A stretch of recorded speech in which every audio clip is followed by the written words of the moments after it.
자, 오늘 말씀은 달라져야 합니다. 자, 이런 내용인데, 미국의 소설가 마크 트웨인이 쓴 왕자와 거지라고 하는 소설이 있습니다.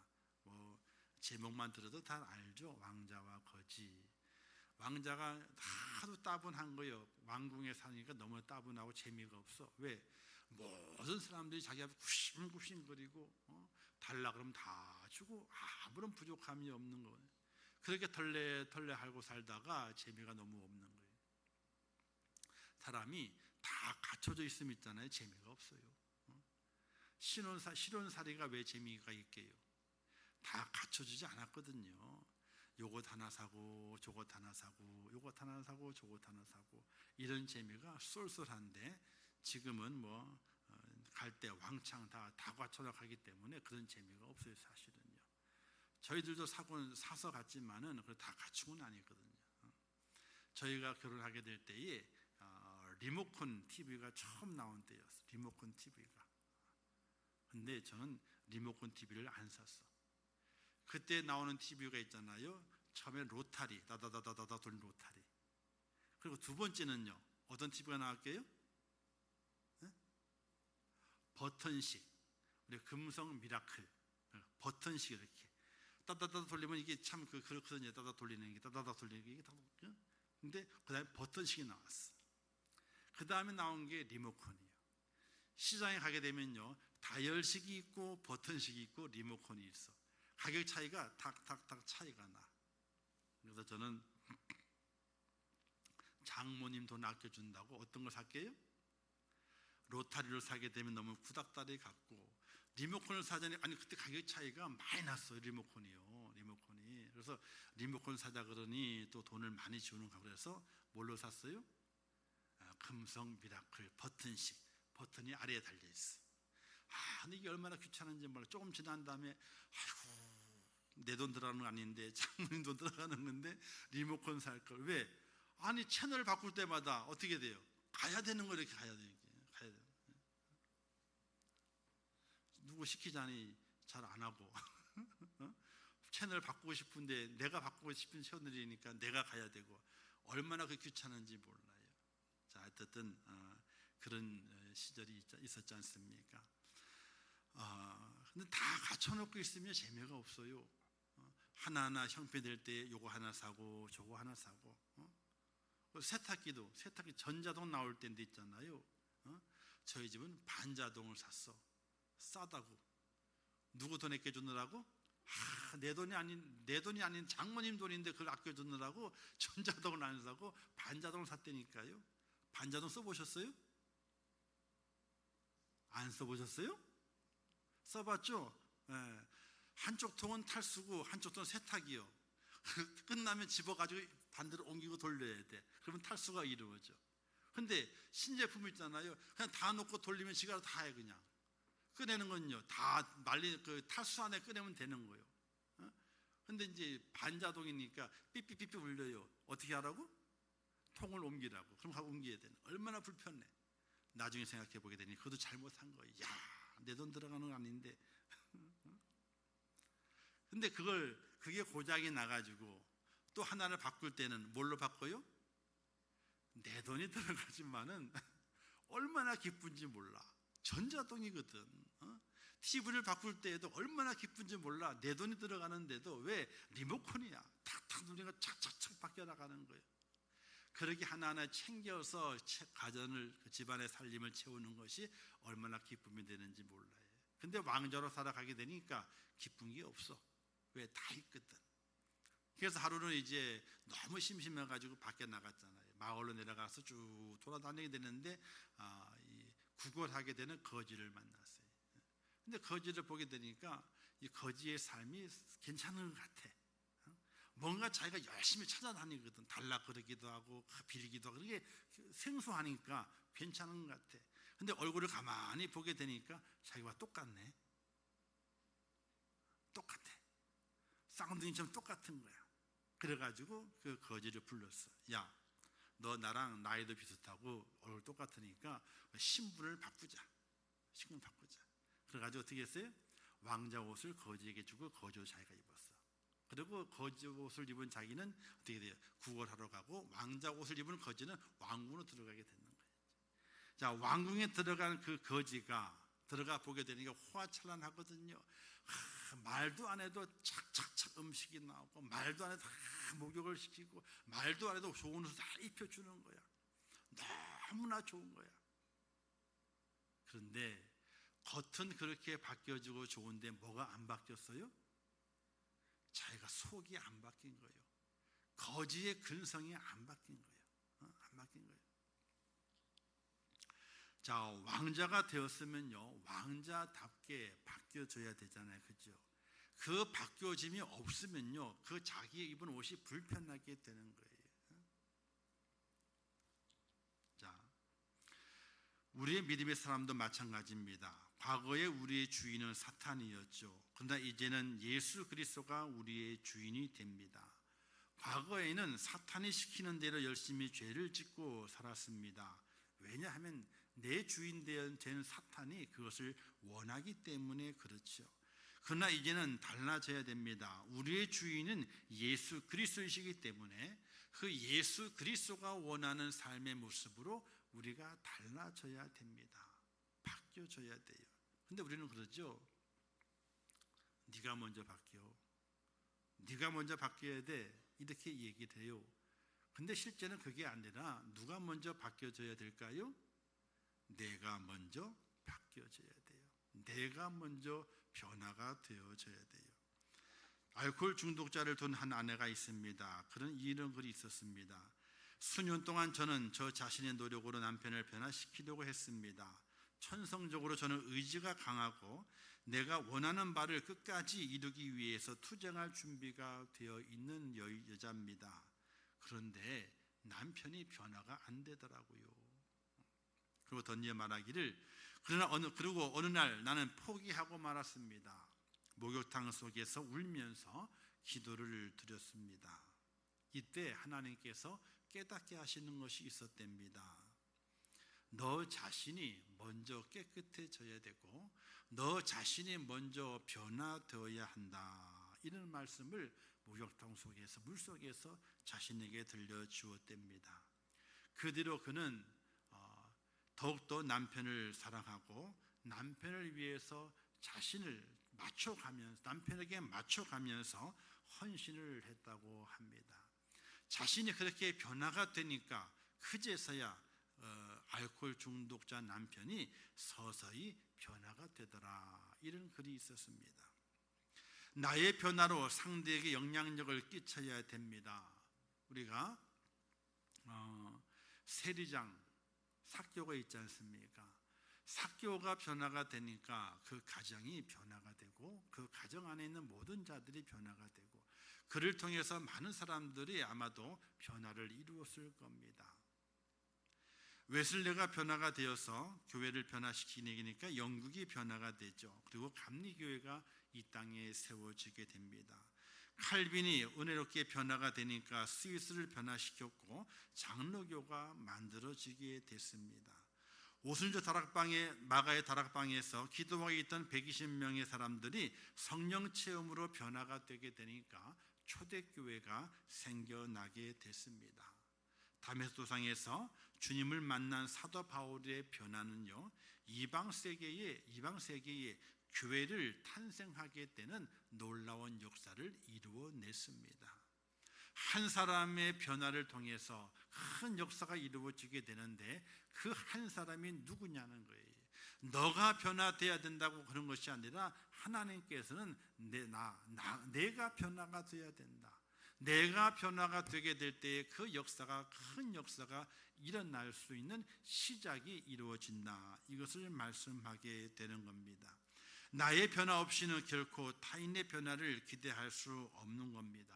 내가 먼저 변화돼야 되고, 내가 변화되게 되면 가정이 화목해지게 되고, 내가 변하면 나라가 좋아지고, 내가 변하면 세상이 바뀔 수도 있습니다. 우리는 때때로 내가 변화되기보다는요, 사회가 잘못됐기 때문에 사회가 바뀌어져야 되고, 제도가 잘못됐기 때문에 제도가 바뀌어져야 된다는 이야기를 합니다. 그러나 문제는 그것이 아니에요. 사람이 문제고 내가 문제입니다. 이 땅에 살아가는 동안에 자신에게 주어진 사회적인 사명을 감당하지 못하면요, 즉시적으로 피해가 발생하게 됩니다. 사회적인 사명, 내게 부여한 사회적인 그 사명을 감당하지 못하면요, 즉시 사고가 일어나게 됩니다. 또한 내게 부여한 하나님의 그 사명을 내가 변화되어서 감당하지 못하면요, 서서히 영혼을 죽이는 사고가 일어나게 됩니다. 우리는 하나님께로부터 많은 사명이 있습니다. 사회적인 사명, 또 영적인 사명이 있습니다. 그 사명을 내가 이루어내지 못하게 되면은, 그 사명으로 내가 변화되지 못하게 되면은, 변화되어서 그 사명을 감당하지 못하게 되면 즉시적으로 사람을 죽이든지 아니면 영혼을 죽이는 일에 내가 이렇게 동조하게 되는 그런 어리석은 자가 될 수 있다는 사실입니다. 내 자신이 변화되지 않으면 우리 주위를 변화시킬 수 없습니다. 변화의 출발은요, 바로 나로부터 시작이 된다는 것을 우리는 잘 기억하고, 하나님, 제가 먼저 변화되겠습니다라는 고백이 오늘 우리 속에 있어져야 됩니다. 하나님의 말씀을 들을 때마다 조금씩이라도, 주님 앞에 기도할 때마다 조금씩이라도, 주님을 찬양하면서 은혜 안에 몰두될 때마다 하나님 조금씩 내가 먼저 변화되겠습니다, 이런 믿음의 각오와 결단이 있을 수 있기를 주님의 이름으로 축원합니다. 하나님 앞에 쓰임받고 놀라운 축복을 받으려면요, 내 자신이 변화되는 길밖에 없습니다. 내가 바뀌어지지 않고서는요, 하나님의 복을 이룰 수 없습니다. 두 번째는 우리의 신앙의 삶 속에 무엇이 달라져야 되느냐, 삶의 우선순위가 좀 바뀌어져야 되고, 바뀐 그 우선순위를 잘 지킬 수 있어야 됩니다.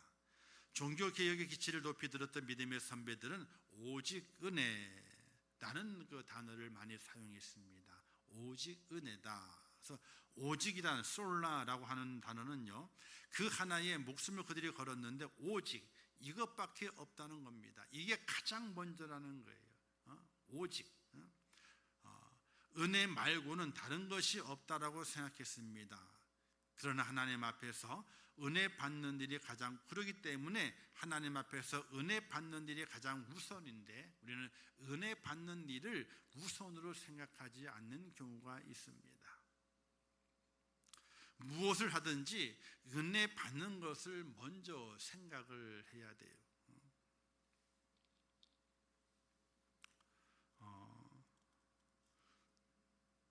어느 목사님이 중직 교육을 시키는 겁니다. 장로님, 권사님, 안수집사님 다 모아놓고 이제 교육을 시키는 거예요. 쭉 가면서 이제 마지막에 이제 서로 결단하는 시간이 있지 않습니까? 그래서 자, 중직 여러분들은 어떻게 하나님께 충성하시겠습니까? 이렇게 얘기를 하니까 중직 중에 한 사람이 벌떡 일어나, 예 목사님, 하나님 주신 사명을 감당함에 있어서 목사님 말씀 잘 듣고 그리고 열심히 주님의 일에 충성 봉사하겠습니다, 이렇게 대답했대요. 그러니까 여러분들이 옳습니다 박수를 막 칩니다. 정말 옳은 말이죠, 그죠? 이때 목사님이 한마디를 했습니다. 중직 여러분, 그것이 아닙니다. 여러분들이 각오해야 될 것은 그것이 아닙니다. 여러분들이 각오해야 될 것은 목사님이 말씀을 전하게 될 때에 하나님의 말씀으로 받아서 은혜를 받겠습니다. 이것이 여러분의 결심이어야 되고 결단이어야 됩니다. 목사님이 어떤 말씀이든지 강단에서 말씀을 선포하게 될 때에 그 말씀에 무조건 은혜 받는 중직이 되겠습니다. 이게 여러분의 결단이어야 됩니다. 이렇게 얘기를 했대요. 그러면 덧붙이기를, 무엇을 하든지 은혜를 먼저 받지 않고 하게 되면 꼭 탈이 납니다. 은혜를 받고 해야지 탈이 안 나지, 은혜를 받지 않고 하게 되면 꼭 탈이 납니다. 설익은 과일을 먹어서 배탈이 나듯이 설익은 은혜 가지고는 하나님의 일을 하는 것이 아니기 때문에 은혜를 받고 그 다음에 일을 해야 배탈이 안 납니다. 이렇게 이야기를 하면서 무엇을 하든지 하나님을 섬기고 교회를 섬기고 목회자를 돕는 일을 뭐든지 무엇을 감당하든지 은혜를 먼저 받고 그 일을 감당해야지 참다운 충성스러운 일꾼이 되는 것입니다. 이렇게 마지막으로 결론을 내려줬다는 겁니다. 사랑하는 성도 여러분, 은혜 받는 것이 먼저예요. 은혜 받는 것이. 그래서 우리가 교회에서 무엇을 하든지 가장 먼저 뭘 합니까? 시작하게 될 때에 같이 기도하잖아요. 자, 기도하고 시작합시다. 기도하잖아요. 그죠? 기도하고 시작하면서 하나님의 은혜가 내 속에 있어서 그 은혜의 힘을 가지고 지금 이것을 우리가 잘 감당해냅니다. 이런 고백이 돼야 되는데 은혜가 빠지고 일만 있으면요, 그 일이 부작용이 난다는 거예요. 잘 됐을 때에는 아무 이야기도 없지만은 그 일이 좀 잘못되든지 그 일이 좀 힘들어지는 거야. 그러면 부작용이 일어난다고 하는 거예요. 그래서 우리가 하나님의 교회 안에서 무엇이든지 은혜 받는 것을 먼저 생각해야 됩니다. 자, 식당 봉사를 하더라도 어느 교회는요 식당 봉사를 하잖아요. 그러면요 딱 먼저 식당 봉사할 때 모이는 거예요. 그러면 그 중에서 이제 뭐 구역장님이나 또는 이제 뭐 대표하는 사람이 있어 그 사람이 딱 모여서 기도를 딱 한다는 거예요. 하나님, 오늘 이 주간 식당 봉사를 하게 되는데 밥하는 데부터 시작해가지고 모든 과정까지 하나님의 은혜가 넘쳐서 힘이 들어도 우리가 힘들지 않게, 혹 어려운 일이 있어도 짜증내지 않게 하나님의 사랑으로 잘 감당할 수 있도록 우리를 도와주세요. 그리고 밥이 맛있게 돼가 실력이 없더라도 맛있게 돼서 드시는 성도들이 만나다 하고 잘 잡숫고 힘이 나서 하나님의 교회를 잘 섬길 수 있도록 해주세요 라고 그렇게 기도하고 그리고 봉사를 시작합니다.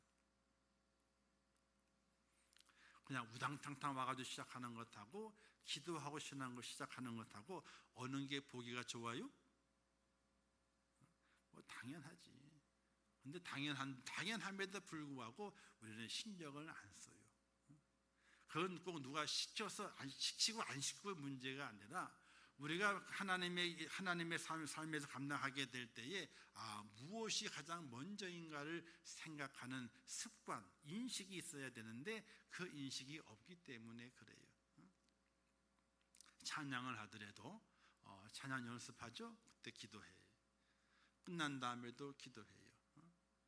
기도 속에서 어떻게 돼요? 하나님, 우리가 은혜 받게 하시고 은혜로 사명 감당하게 해달라고 간절히 기도하고 그럴 때에 우리의 봉사와 헌신이 아름답게 되어지게 되고 배탈이 안 나게 되는 그런 결과를 볼 수 있다는 사실이에요. 은혜를 위해서는 가장 먼저 기도가 우선이 되어져야 돼요. 신앙생활에서 우선순위는요, 은혜 받는 일이에요. 은혜를 받지 않고 일을 하잖아요. 은혜를 받지 않고 헌신하잖아요. 은혜를 받지 않고 뭔가를 하나님께 드리잖아요. 그러면 꼭 배탈이 나요. 근데 혼자만 배탈 나는 게 아니에요. 교회는 꼭 물귀신처럼 꼭 몇 사람을 끌고 들어가. 교회는 꼭 그래요. 꼭 물귀신처럼 꼭 끌고 들어가. 그래서 함께 배 아프대. 진짜 배탈 난 사람 한 사람인데 덩달아 아픈 사람이 여럿이 되는 거예요. 그래서 아프다고 소리를 질러. 그래서 교회의 분영이 뻥 나가지고 어떻게 돼요? 그 속으로 은혜가 다 빠져나가는 그런 경우가 많이 있는 것을 보게 돼요. 사랑하는 성도 여러분, 우리의 삶의 신앙의 우선순위, 바로 우선순위는 은혜 받는 것이 먼저라는 거예요. 은혜 받아야 그 은혜의 힘으로 어렵고 힘든 일도 감당해내는 거예요. 목회자가 참 목회를 하면서 성도님들에게 좀 뭔가를 제시할 때가 있어요. 그때 참 어려운 게 있거든요. 근데 기도를 열심히 하다가 제시하게 될 때는요, 별 큰 걱정이 되질 않아요. 근데 기도를 많이 하지 않았는데 즉흥적으로 뭐가 딱 떠올라가지고 자, 뭘 해야 되겠습니다 했을 때는요, 계속 걱정이 돼. 계속 말은 꺼냈는데 이게 잘 이루어지지 않으면 어떻게 될까? 이런 걱정이 많아. 기도하고 했을 때는요, 잘 안 됐어. 기도했으니까 하나님이 하지 말라는 것보다 그러면 또 그냥 넘어가 이렇게. 근데 기도를 하지 않았는데 갑자기 즉흥적으로 딱 떠올라가지고 야, 뭘 해야 되겠다 이랬을 때는요, 계속 기도가 되는 거예요. 사랑하는 성도 여러분, 은혜를 위해서 가장 먼저 기도가 우선돼야 되고, 봉사를 위해서도 기도가 우선이 돼야 되고, 섬김을 위해서도요 기도가 우선이 돼야 돼요. 그게 우선이 돼서 내가 기도로 말미암아 은혜가 채워졌을 때에, 그때에 부작용이 없이 모든 이루어지는 것이 기쁨이 되고 감사가 된다는 사실이에요. 은혜는요, 아플 때에 맞는 링거와도 같대요. 은혜. 우리가 좀 컨디션이 안 좋아 그러면 영양주사를 맞잖아요. 뭐 마늘 주사도 있고, 뭐 태반 주사도 있고, 뭐 별 주사가 많더라고 보니까. 사람의 몸의 면역을 높여주는 그런 주사래요. 그래서 그 주사를 맞는 분들이 있어요. 우리 집사람도 옛날에 한두 번 맞았어. 갑자기 기운이 떨어져가지고 그냥 정신을 못 차려 양반이. 그래가지고 이제 가가지고 이제 맞으러 가니까 좀 가격이 나왔는데 그래도 뭐 실비가 된대나 어쩐대나 그래가지고 좀 싸게 맞았어. 그래서 맞고 나더니 좋아졌대. 그게 있잖아요. 자, 은혜는요 아플 때만은 링거와도 같아요. 링거는요 항상 높은 데 달아놔야 돼요. 그죠? 링거가 귀찮다고 해가지고 주사바늘보다 링거를 아래로 내려놓게 되면요, 링거 수액은 들어가지 않고 뭐가 도로 나와요? 대신 피가 나오게 돼요. 은혜를 내려놓으면요 손해를 보게 된다는 거예요. 은혜는 높이 먼저 달려 있어야 돼. 그죠? 그걸 내려서 그냥 은혜를 없는 셈 치게 되면요, 은혜로 그 은혜에 있는 수액이 들어가는 것이 아니라 도로 내 몸속에는 피가 빠져나오게 되는 손해를 보게 되는 거예요. 교회 생활이 재미가 없다고 교회를 무시하고 은혜 받는 생활을 무시하면 안 되는 거예요. 그러면 반드시 피를 보게 돼 있는 거예요. 피는 부작용이죠. 부작용은 원망과 불평을 말하게 되죠. 오늘 우리가 하나님의 일을 감당하게 될 때에, 교회를 감당하게 될 때에 사실은 모두가 다 봉사잖아요. 그죠? 봉사거든요. 그 봉사를 하게 될 때에 은혜가 앞서지 않으면요, 부작용이 생겨요. 그게 우리가 사회적인 봉사를 하게 될 때에도 억지로 하는 사람이 있는 반면에 즐거워 사는 사람이 있잖아요. 즐거워하게 되면요 힘들어도 괜찮아요. 근데 억지로 하게 되면요, 왜 이것까지 해가지고 힘들게 하냐고 막 그냥 원망과 불평이 나와요. 사회에서도, 봉사활동하는 데서도. 그와 마찬가지로 은혜가 앞서지 않으면요 우리의 신앙의 삶에 부작용이 생기게 되고, 도리어 했던 일이 하나님만 못하게 되는 그런 경우를 만날 때가 참 많이 있다는 것을 기억하면서, 은혜가 먼저구나. 오직 은혜.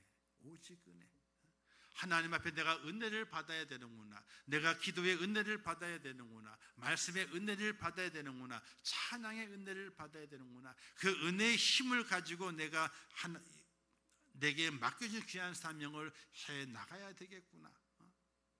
이런 믿음의 고백이 있어야 될 때에, 그때에 우리의 삶에 큰 기쁨이 되고 하나님의 축복이 되는 믿으시기를 주님의 이름으로 축원합니다. 마지막 세 번째는요, 이제는 값싸게 예수를 믿는 것이 아니라 값비싸게 예수님을 믿어야 돼요. 이거 잘 생각하셔야 돼요. 어떤 목사님이 시골에서 목회를 하는데 동네 사람에게 전도를 했어요. 근데 안 먹히는 거예요. 전도가 안 되는 거예요. 그래서 이제 물었습니다. 아니, 왜 예수를 안 믿고 교회를 안 나오시려고 그럽니까? 그러니까 이렇게 말하더래요. 예수 믿는데 돈이 많이 든다며요. 예수 믿는데 돈이 많이 든다며요. 이러는 거예요. 그래서 안 나간다는 거예요. 근데 어느 날 그 사람이 목사님을 찾아봤어. 목사님, 예수를 믿으려고 하면은 얼마나 들어요?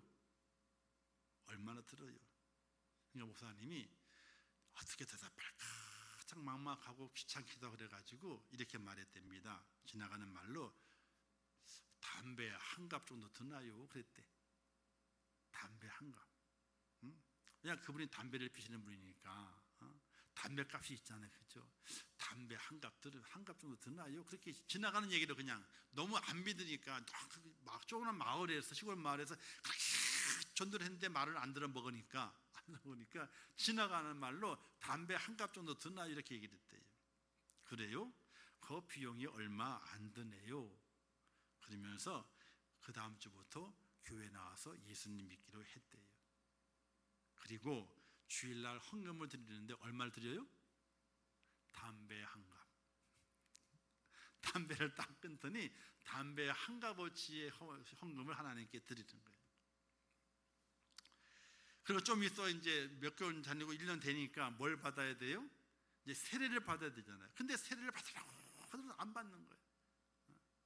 그러니까 아니 세례를 왜 안 받냐고 그랬더니 세례 받으면 11조를 내야 된다며요. 왜 세례 받으면 아줌마 하게 될 때에 11조 낼 거예요, 안 낼 거예요? 그렇게 하잖아요. 이제 11조 낸다 그렇게 되면 통과되고 그런 게 있어요. 과정 중에.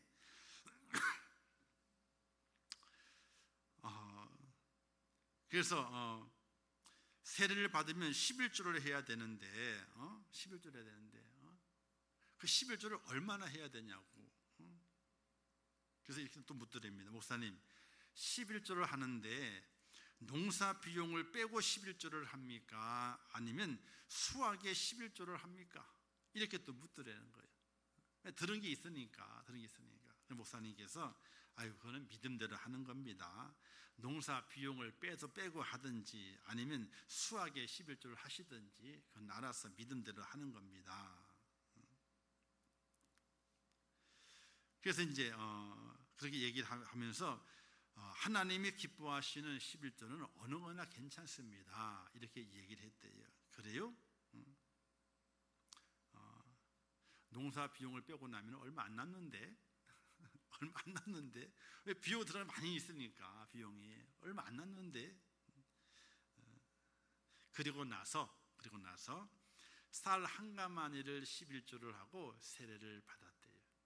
쌀 한 가마니를. 근데 그 다음에 농사를 지고 1년에 한 번 농사하니까 1년에 한 가마니 드린 거예요. 11조를. 근데 그 다음에 농사를 짓고 나서 그 사람이 교회에 11조를 가지고 왔는데 쌀 7가마니를 가지고 왔대요. 아니 그 전년도에는 한 가마니 갖다 줬는데 11조라고 하면서 그 다음에 7가마니를 가지고 왔대.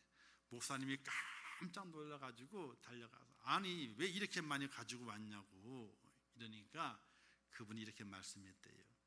내가 하나님의 은혜를 깨닫고 나니 이제 싸구려로 예수 믿지 않기로 했습니다. 이제는 비싸게 주고 믿기로 했습니다. 이렇게 목사님에게 말씀을 했대요. 사랑하는 성도 여러분, 여러분들은 예수님을 싸구려 예수님을 믿으시겠습니까? 아니면 비싸게 주고 믿으시겠습니까? 싼 게 좋아요? 그럼 알아서 하시고 은혜대로 하시고 저는 비싼 게 좋더라고. 저는 비싼 게 좋아요. 예수님을 비싸게 믿는 게 좋더라고요.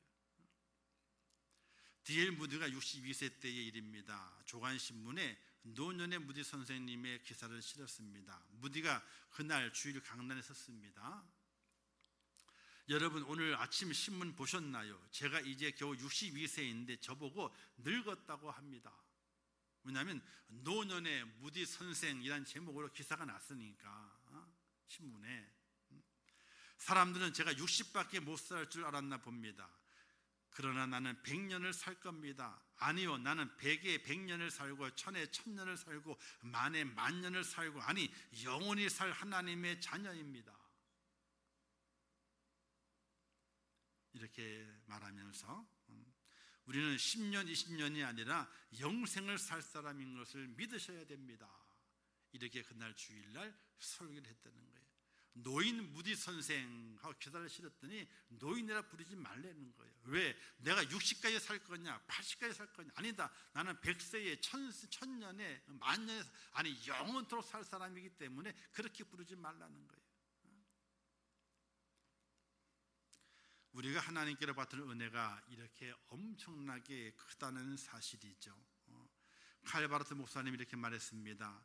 내가 받은 은혜는 공짜지만 하나님 편에서는 얼마나 엄청난 대가를 지불하셨는지를 알아야 합니다. 내게 값없는 은혜를 주시기 위하여 독생자 예수 그리스도께서 얼마나 엄청난 값을 지불하셨는가를 깨달아야 합니다. 싸구려 신앙이 되지 마시기 바랍니다. 비싸게 믿으시기 바랍니다.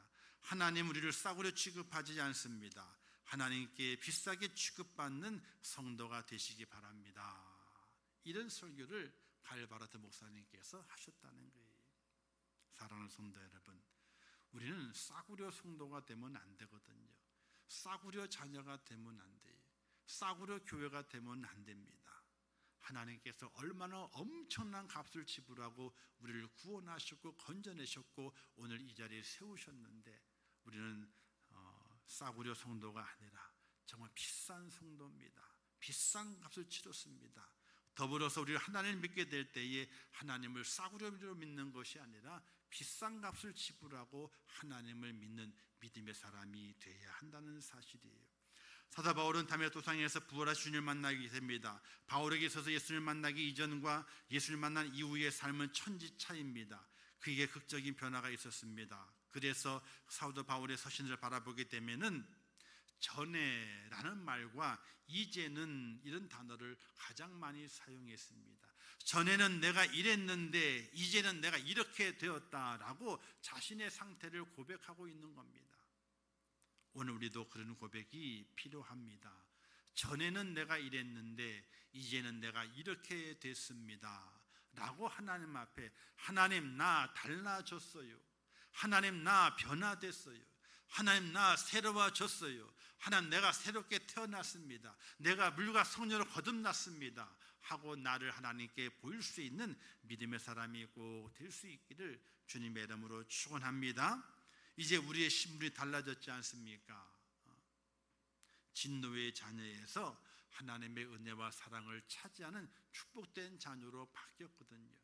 그러면 진노의 자녀, 마귀의 새끼가 됐던 그 모습에서 우리는 바뀌어져야 됩니다. 하나님의 자녀의 거룩한 모습으로, 경건한 모습으로 뭔가 신실함이 묻어나게 되고 그리스도의 향기가 묻어나게 되는 그런 하나님의 사람으로 내가 달라져야 됩니다. 달라지지 않으면 안 되는 거예요. 오늘 말씀에서 이렇게 말씀하게 되죠. 너희는 이 세대를 본받지 말고 오직 마음을 새롭게 함으로 변화를 받아 하나님의 선하시고 기뻐하시고 온전한 뜻이 무엇인지 분별하도록 하라. 이렇게 말씀하는데 마음을 새롭게 함으로 변화를 받아 달라지라는 거예요. 어제와 오늘이 달라져야 돼요. 오늘보다 다음 주가 달라져야 돼요. 그 다음 주보다 그 다음 주가 좀 더 달라져야 돼요. 무엇이? 나의 영적인 감각이 달라져야 돼요. 영적인 감각만 달라지는 것이 아니라 내 삶의 자세도 달라져야 돼요. 어떤 분이 그래요. 나이가 많은데 안 바뀌어져. 안 바뀌어져 그래요. 어떻게 바뀌어? 안 바뀐다 그래요. 아니 하나님의 능력을 뭘로 보시고 하나님의 능력을 뭘로 보시고 그런 말씀을 하세요? 나는 못 바꿔. 나는 안 바뀌어져. 나는 안 바뀌어져. 하나님의 능력을 뭘로 보시고 그건 잘못하게 되면요 하나님의 능력을 거부하는 불충이 되는 거예요. 하나님이 바꾸시기 하면요 못 바꿀 것이 없어요. 내가 이 돌들로도 아브라함의 자손을 만들 수 있다 그랬거든요. 돌로 떡을 만드시는 그분께서 뭘 못하시겠어요? 물로 포도주를 만드시는 그분들 뭘 못하시겠어요? 돌 가지고 아브라함의 자손을 만들겠다고 말씀하셨 그 하나님께서 뭘 못하시겠어요? 사랑하는 성도 여러분, 바뀌어져야 돼요. 변화되어져야 돼요. 내 스스로 나는 안 바뀌어져 못 바꿔 이게 아니에요. 우리는 하나님 앞에 나와서 마음을 새롭게 함으로 변화를 받아야 돼요. 그리고 달라지셔야 돼요. 온전히 달라지셔야 돼요. 어제의 모습에서 오늘이 달라지고 오늘의 모습에서 내일이 달라져야 돼요. 우리의 삶의 모양도 달라져야 돼요. 내 영적인 감각도 달라져야 돼요.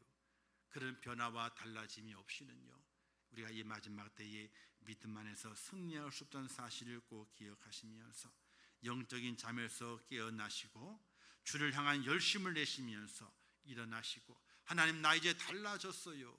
나 이제 달라졌어요. 아이들은요 크게 두 번의 달라짐을 외친다 그래요. 첫 번째, 아이들이 기어다니잖아요. 그죠?